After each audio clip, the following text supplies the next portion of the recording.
Well, let's get you an update now on what's happening in Umtata after those disruptions yesterday. And Unathi Binqose, spokesperson for the Department of Roads and Transport, joins me now. Unathi, good morning and thank you for your time. I guess it's been a busy 24 hours or so for you and for your teams.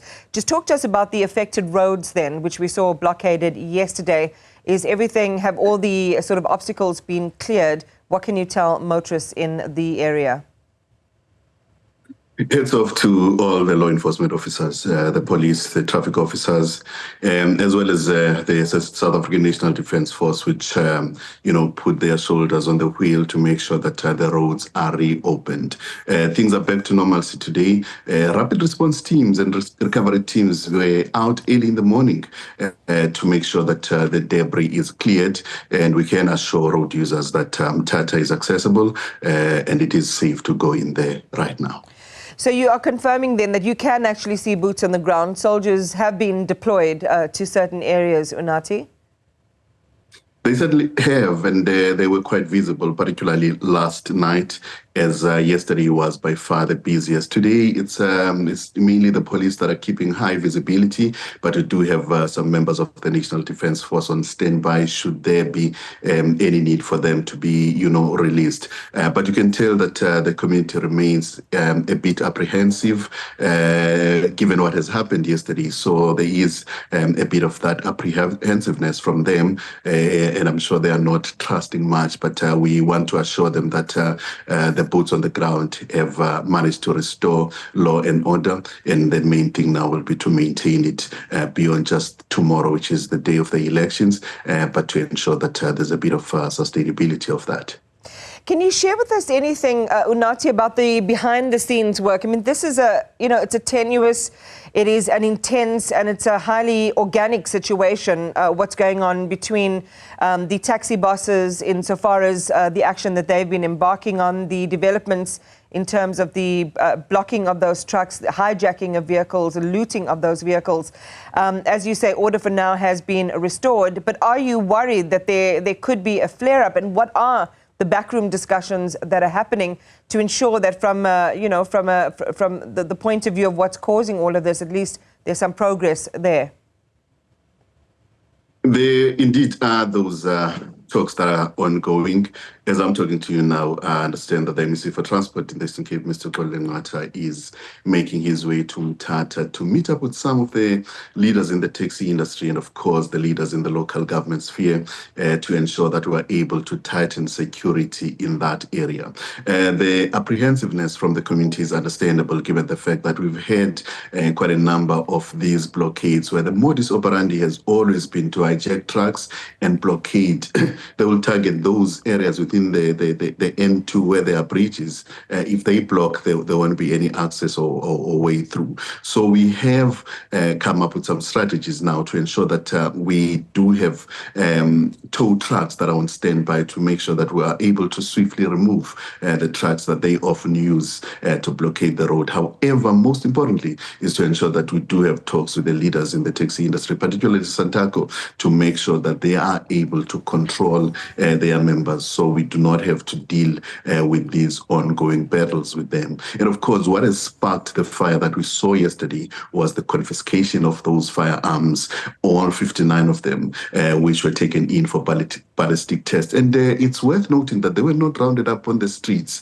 They were rounded up when they forcefully entered the Mthatha Academic Hospital when one of the taxi bosses was injured, and they accompanied him into the hospital. And we got a call from the hospital saying that there were heavily armed men, and the police came in and confiscated the firearms, saying that they will take them for ballistic tests. They have since been returned to the taxi bosses, but 3 of them, unfortunately, are linked to a shooting that happened in Manga, formerly Maclear. So those 3 firearms have not yet been returned to them because further investigations have got to be done on those firearms.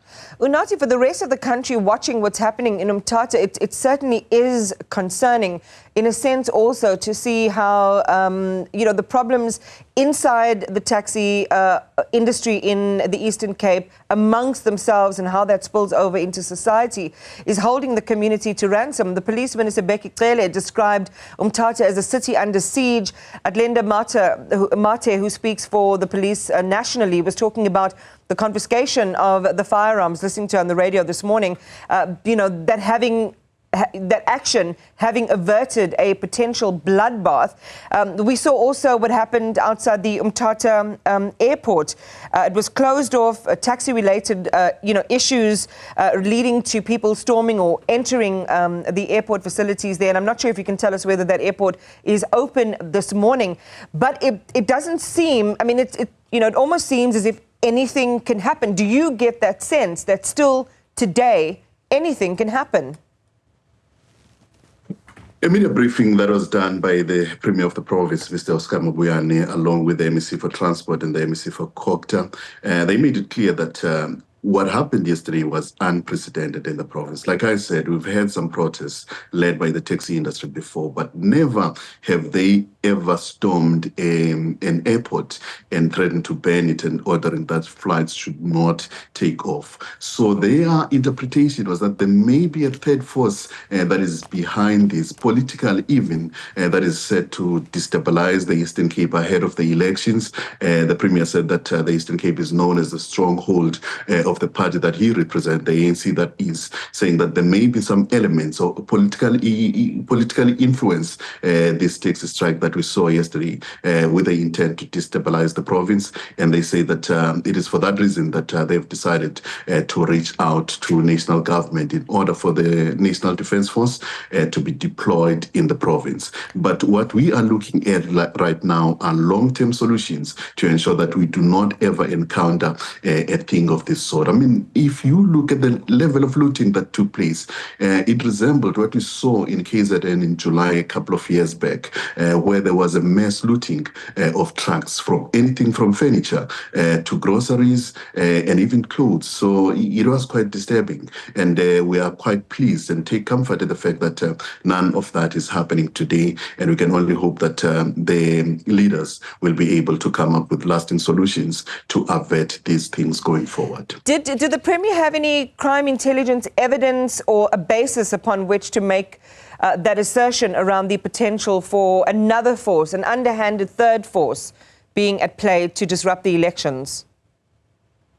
I would believe that he may have, as the leader of this province, he must be in constant contact with the police in the province and, of course, nationally. And the briefing that he has, he must have gotten some briefing from those high authorities for him to be able to make those statements. But like I'm saying, what we saw happening yesterday was definitely unprecedented in this province. Never have we had an airport being stormed by paraclav-clad gunmen threatening to ban it and forcing its closure. And of course, it is worth noting that there was an exchange of gunfire between those 5 gunmen and the police. And 2 of those gunmen were wounded, and they are currently under police guard in hospital. And all 5 men were rounded up, and the 3 are in jail, while the 2 are under police guard in hospital. So those are some of the things that are unprecedented that we saw happening in the province, which may be what possibly informed the intelligence that this is more than just a taxi strike. There's more to it than just a taxi strike. It's probably politically motivated as well. All right, it's a thread we'll pick up on in later discussions on 405. Unathi, thank you very much for talking to us this morning. Unathi Binqose, who speaks for the Department of Roads and Transport in the province, telling us that the situation insofar as the movement of people is resolved today with the deployment of extra police as well as members of the SANDF.